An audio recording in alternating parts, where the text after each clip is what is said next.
see there.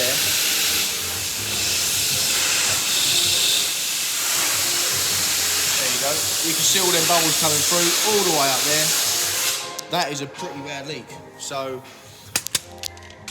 what we do know is that it's leaking from this area. So what I'm going to do is I'll get a quote to take the windscreen out, get it refitted and resealed. But obviously, whilst you're doing that, once it's off, we can see whether it's actually the screen leaking or there's a weld underneath there that seems to be leaking, because you don't know until you get the screen out. It's getting in there.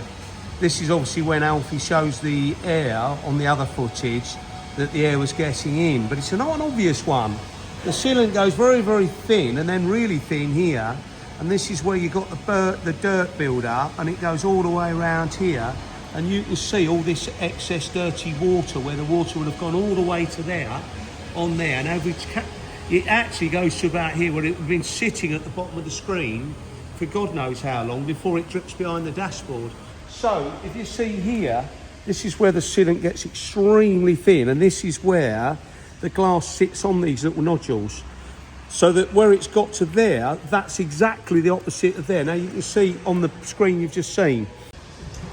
Right, so this is obviously the guys just going through and putting the new sealant on, ready for the screen to go back in. So as opposed to the old sealant, it was obviously quite to one side.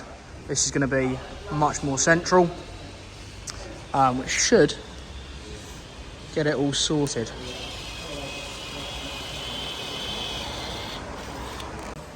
So as you can see, obviously, where it was before versus where it is now.